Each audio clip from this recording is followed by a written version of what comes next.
네, 양가희 기자 안녕하세요. 안녕하세요. 네, 앞으로 심야 콜버스가 밤 11시부터 다음날 새벽 4시까지 운행된다고요? 네, 그렇습니다. 이르면 다음 달 중순부터 이 심야 콜버스가 시범 운행에 들어갑니다. 강남과 서초, 송파구 등 강남권역에서 오후 11시부터 오전 4시까지 운행이 된다고 하는데요.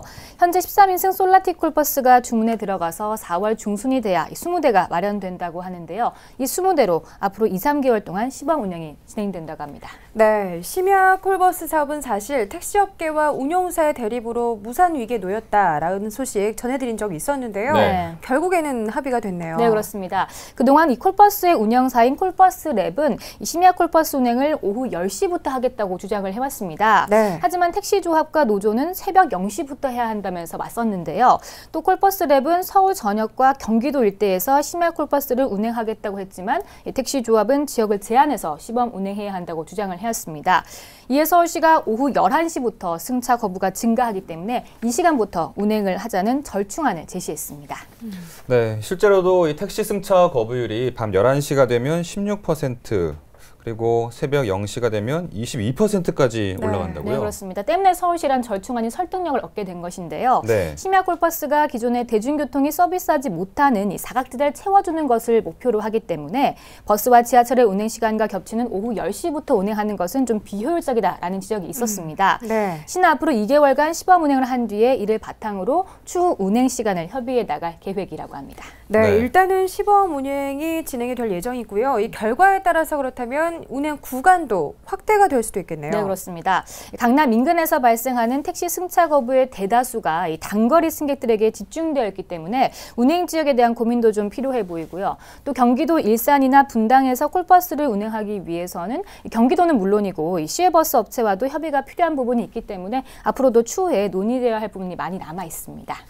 네, 이 심야 콜버스가 단순히 개인 사업이 아니라 서울시 대중교통 체계와 또 시민들의 삶에 직접적인 영향을 줄 수 있기 때문에 더욱 신중한 접근이 필요할 것으로 보입니다. 네, 그렇습니다. 기존 대중교통 체계에 심야 콜버스가 새롭게 들어오는 만큼 기존 사업자들이 받는 영향을 최소화하는 것도 노력하고 또 고려해 봐야 될 것 같습니다. 네, 자 다음 소식도 알아보겠습니다.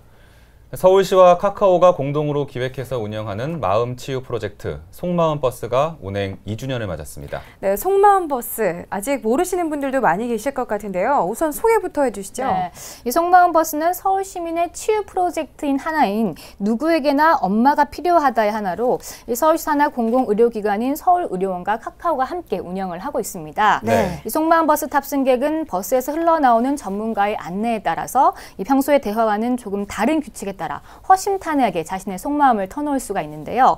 2인 1조로 두 팀이 동시에 탑승해서 여의도를 출발해 마포대교 그리고 자이로를 거쳐서 다시 여의도로 돌아오는 1시간 40분짜리 코스로 운영이 되어 있습니다. 네. 평소 뭐 미안하거나 고마웠던 마음이 들었던 사람 혹은 뭐 털어놓고 싶은 생각이 있으면 그런 사람들은 이 속마음버스 이용하면 좋겠다는 생각이 듭니다. 네. 근데 저는 약간 실효성의 의문인데 네. 이 속마음을 털어놓는데 효과가 있을까요? 제가 작년 겨울에 취재차 탑승을 한 적이 있습니다. 네. 그때 사례를 좀 빌려서 얘기를 해보자면 당시 한 자녀의 신청으로 노부부가 버스에 탑승을 했었거든요. 이 신청을 했던 따님은 어머니가 평생 시집살이를 하면서 마음고생을 많이 했는데 그래서 부모님이 좀 대화를 통해서 갈등을 봉합하고 좋은 추억을 쌓을 수 있도록 하기 위해서 신청을 했다고 합니다. 네. 대화를 마치고 버스에서 내리신 두 노부부의 눈가가 좀 촉촉하게 젖어 있는 것을 보면서 제가 좀 가슴이 많이 뭉클했었는데요. 이러한 것을 봤을 때 좀 호응이 좋다라는 것을 느낄 수가 있었고요.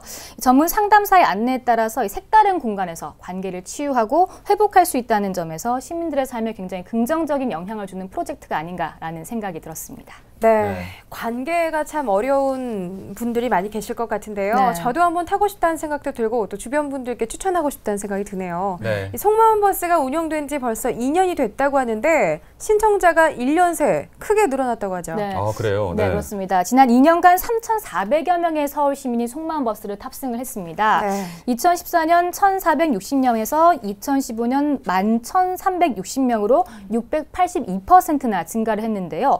이 속마음버스에 탑승한 참가자들 대다수가 이 서비스에 대한 만족도가 매우 높고 또 재탑승 의향이 있는 것은 물론이고 추천 의향도 갖고 있다고 합니다. 네. 네. 재탑승 의향이 있다는 거는 진짜 효과를 봤기 때문에 가능한 거잖아요. 그렇죠. 어떻게 신청할까요, 제가? 네. 서울 시민이시면 누구나 신청이 가능하고요.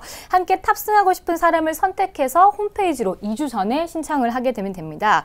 또 평일에는 오후 6시 20분과 8시 20분 이렇게 2번 운영이 되고 토요일은 4시, 6시 20분, 8시 20분 이렇게 3번 운행이 된다고 합니다. 이 속마음버스는 매달 그리고 찾아가는 이달의 속마음버스를 운영하기도 하는데요. 독거노인과 장애아동 부모, 다문화 가정, 미혼모 등 이 속마음 공감이 필요한 분들을 직접 찾아간다고 합니다. 네, 팍팍한 삶 속에서 힐링이 될 수 있을 것 같습니다. 이 속마음버스가 2년 동안 바쁘게 달려온 만큼 많은 시민들의 마음속에도 여유가 생기고 또 마음속의 상처가 치유가 됐으면 좋겠네요. 네, 자 이제 마지막 소식 알아보겠습니다. 개성공단 가동이 전면 중단되면서 많은 입주 기업들이 어려움을 겪고 있습니다. 네. 이들을 돕기 위한 바자회가 내일부터 열린다고요? 네, 개성공단의 조업 중단으로 어려움을 겪고 있는 기업들을 돕기 위해서 서울시가 바자회를 열기로 했습니다. 내일이죠. 4월 1일부터 3일까지 서울 광장에서 열리게 되는데요.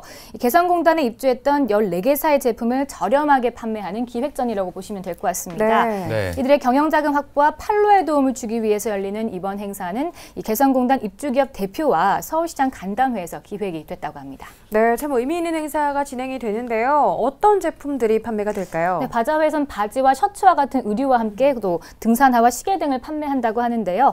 서울시는 앞으로도 중소상공인 행복나눔 판매전에도 개성공단 기업을 참여할 수 있도록 할 예정이라고 합니다.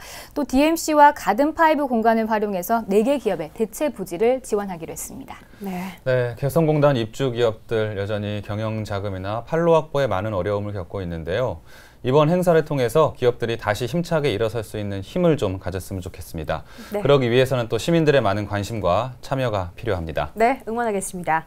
지금까지 양가희 기자와 수도권 이슈 브리핑 함께했습니다. 양가희 기자 고맙습니다. 고맙습니다. 고맙습니다.